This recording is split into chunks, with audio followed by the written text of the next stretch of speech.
بسم اللہ الرحمن الرحیم۔ السلام علیکم دوستوں، امید آپ سب خیریت سے ہوں گے۔ بنی اسرائیل میں ایک شخص بہت مالدار اور تناگر تھا جس کا نام عامل بتایا جاتا ہے۔ اس کی کوئی نرینہ اولاد نہ تھی، صرف ایک لڑکی تھی اور ایک بھتیجا تھا۔ بھتیجے نے دیکھا کہ بوڑھا تو مرتا ہی نہیں، تو اس نے وراثت کے لالچ میں سوچا کہ میں ہی اسے کیوں نہ مار ڈالوں اور اس کی لڑکی سے نکاح بھی کر لوں اور قتل کی تہمت دوسروں پر رکھ کر دینت بھی وصول کر لوں اور مقتولہ کے مال کا مالک بھی بن جاؤں۔ اس شیطانی خیال میں وہ پختہ ہو گیا اور ایک دن موقع پا کر اپنے چچا کو قتل کر ڈالا۔ بنی اسرائیل کے اچھے لوگ ان دو قوموں کے جھگڑوں بکھوڑوں سے تنگ آ کر یکساں ہو کر ان سے ایک الگ اور شہر میں رہنے لگے اور شام کو اپنے قلعے کا پھاٹک بند کر دیا کرتے۔ اس بھتیجے نے اپنے چچا کی لاش کو لے جا کر اس قلعے کے پھاٹک کے سامنے رکھ ڈالا اور یہاں آ کر اپنے چچا کو ڈھونڈنے لگا۔ پھر دہائی مچا دی کہ میرے چچا کو کسی نے مار ڈالا۔ آخر کار ان قلعے والوں پر تہمت لگا کر اس نے دینت کا روپیہ طلب کرنے لگا۔ انہوں نے اس قتل سے اور اس کے علم سے بالکل انکار کیا، لیکن یہ اڑا گیا یہاں تک کہ اپنے ساتھیوں کو لے کر ان سے لڑائی کرنے پر تل گیا۔ یہ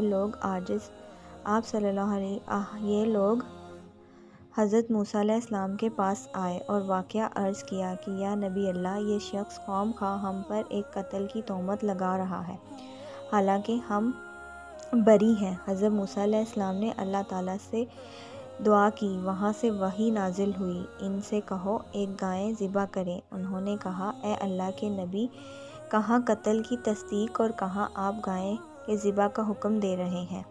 کیا آپ ہم سے مذاق کرتے ہیں؟ موسیٰ علیہ السلام نے فرمایا، نعوذ باللہ، اللہ کی حکمات میں مذاق جاہلوں کا کام ہے۔ اللہ عز و جل کا حکم یہی ہے کہ اب آ کر یہ لوگ جا کر کسی گائے کو ذبح کر دیں تو کافی تھا، لیکن انہوں نے سوالات کا دروازہ کھول دیا اور کہا وہ گائے کیسی ہونی چاہیے۔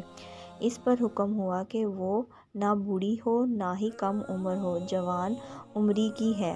انہوں نے کہا، حضور ایسی گائیں تو بہت ہیں، یہ بیان فرمائیں کہ اس کا رنگ کیا ہے؟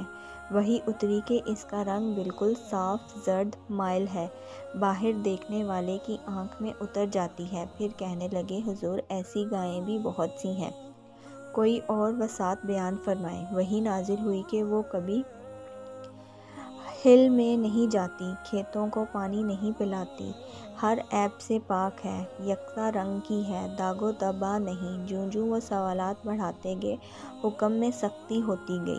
اب ایسی گائیں ڈھونڈنے کو نکلے تو وہ صرف ایک لڑکے کے پاس ملی۔ یہ بچہ اپنے ماں باپ کا نہایت فرما بردار تھا۔ ایک مرتبہ جبکہ اس کا باپ سویا ہوا تھا اور نقدی والی پیٹی کی کنجی اس کے سرانے تھی، ایک سوداگر ایک قیمتی ہیرا بیچتے ہوئے آیا اور کہنے لگا، میں اسے بیچنا چاہتا ہوں۔ لڑکے نے کہا، میں خرید لوں گا، قیمت 70,000 طے ہوئی۔ لڑکے نے کہا، ذرا ٹھہرو، جب میرے والد جاگیں گے تو میں ان کی کنجی لے کر آپ کو قیمت ادا کر دوں گا۔ اس نے کہا، ابھی دے دو تو 10,000 کم کر دیتا ہوں۔ اس نے کہا، نہیں حضور، میں اپنے والد کو نہیں جگاؤں گا، تم اگر ٹھہر جاؤ تو میں 70,000 کی بجائے 80,000 دوں گا۔ یوں ادھر رقم کم اور ادھر زیادہ ہونی شروع ہوتی گئی، یہاں تک کہ تاجر 30,000 قیمت لگا دیتا ہے۔ اگر تم اب جگا کر میرا روپیہ دے دو تو میں 30,000 میں دے دیتا ہوں۔ لڑکا کہتا ہے، اگر تم ٹھہر جاؤ یا ٹھہر کر آؤ، میرے والد جاگ جائیں تو میں تمہیں 1,00,000 دوں گا۔ آخر وہ ناراض ہو کر اپنا ہیرا واپس لے کر چلا جاتا ہے۔ باپ کی اس بزرگی کے احساس اور ان کے آرام پہنچانے کی کوشش کرنا اور ان کا ادب و احترام کرنے سے پروردگار اس لڑکے سے خوش ہو جاتے ہیں اور اسے یہ ایک گائے عطا فرماتے ہیں۔ اس لڑکے کے باپ نے بنی اسرائیل کا ایک بہت ہی نیک اور صالح بزرگ تھے اور ان کا ایک ہی بچہ تھا جو نابالغ تھا اور اس کے پاس ایک گائے کی بچڑی تھی۔ ان بزرگ نے اپنی وفات کے قریب اس بچڑی کو جنگل میں لے جا کر ایک جھاڑی کے پاس یہ کہہ کر چھوڑ دیا کہ یا اللہ عز و جل، میں اس بچڑی کو اس وقت تک تیری امانت میں دیتا ہوں، میرا بچہ بالغ ہو جائے۔ اس کے بعد ان بزرگ کی وفات ہو گئی اور بچڑی چند دنوں میں بڑی ہو کر درمیانی عمر کی ہو گئی اور بچہ جوان ہو کر اپنی ماں کا بہت فرمانبردار اور انتہائی نیکوکار ہوا۔ اس نے اپنی راتوں کو 3 حصوں میں تقسیم کر رکھا تھا، ایک حصے میں سوتا اور ایک حصے میں عبادت کرتا تھا اور ایک حصے میں اپنی ماں کی خدمت کرتا تھا، اور روزانہ صبح کو جنگل سے لکڑیاں کاٹ کر لاتا تھا اور ان کو فروخت کر کے ایک تنہائی رقم صدقہ کر دیتا اور ایک تنہائی اپنی ذات پر خرچ کرتا اور ایک تنہائی رقم اپنی والدہ کو دے دیتا۔ ایک دن اس کی والدہ نے کہا، اے نور نظر، تیرے باپ نے تیرے لیے فلاں جنگل میں خدا کے نام پر ایک بچڑی چھوڑی تھی، وہ اب جوان ہو گئی ہے، اللہ تعالیٰ سے دعا کرو کہ وہ تجھے عطا فرمائے اور تو اس جنگل سے لے آ۔ لڑکا جنگل میں گیا اور اس نے گائے کو جنگل میں دیکھا اور والدہ کی بتائی ہوئی علامات اس میں پائیں اور اس کو اللہ تعالیٰ کی قسم دے کر بلایا تو وہ حاضر ہو گئی۔ وہ جوان اس گائے کو والدہ کی خدمت میں لایا۔ والدہ نے بازار لے جا کر 3 دینار پر فروخت کرنے کا حکم دیا اور یہ شرط کی کہ سودا ہونے پر پھر اس کی اجازت حاصل کی جائے۔ اس زمانے میں گائے کی قیمت صرف 3 دینار ہی تھی۔ جوان جب اس گائے کو بازار میں لایا تو ایک فرشتہ خریدنے کی صورت میں آیا اور اس نے گائے کی قیمت 6 دینار لگائی، مگر یہ شرط رکھی کہ جوان اپنی والدہ سے اجازت نہیں لے گا۔ جوان نے یہ منظور نہ کیا اور والدہ سے تمام قصہ کہا۔ اس کی والدہ نے یہ 6 دینار قیمت منظور کرنے کی اجازت دے دی، مگر بیچنے میں پھر دوبارہ اپنی مرضی دریافت کرنے کا حکم لگایا۔ نوجوان پھر بازار میں آیا۔ اس مرتبہ فرشتے نے 12 دینار قیمت لگائی اور کہا کہ والدہ کی اجازت پر موقف نہ رکھو۔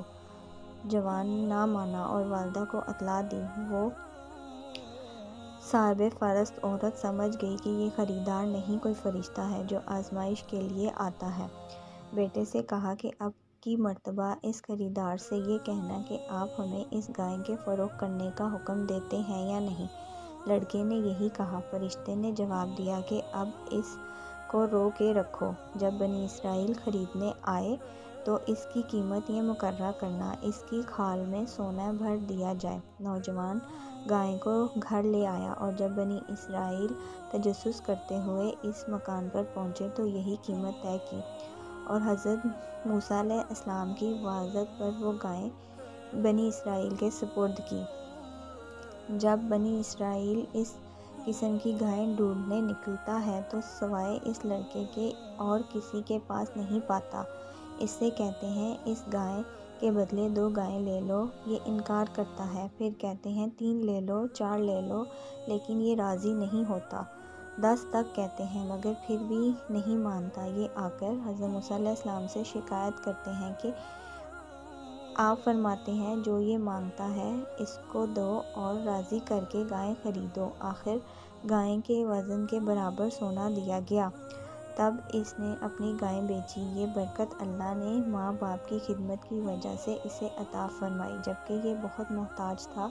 اس کی والد کا انتقال ہو گیا تھا اور اس کی بیوہ ماں غربت اور تنگی کے دن بسر کر رہی تھی۔ اب یہ گائے خریدی گئی اور اسے ذبح کیا گیا اور اس کے جسم کا ایک ٹکڑا مقتول کے جسم سے لگایا گیا تو اللہ تعالیٰ کی قدرت سے وہ مردہ جی اٹھا۔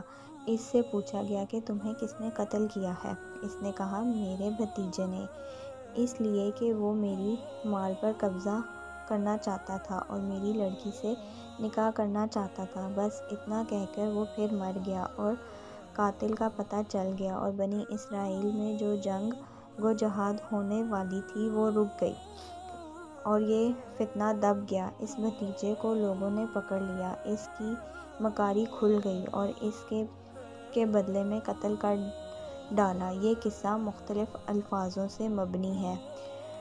اس واقعے کو اللہ تعالیٰ نے سورۃ بقرہ میں ارشاد فرمایا ہے۔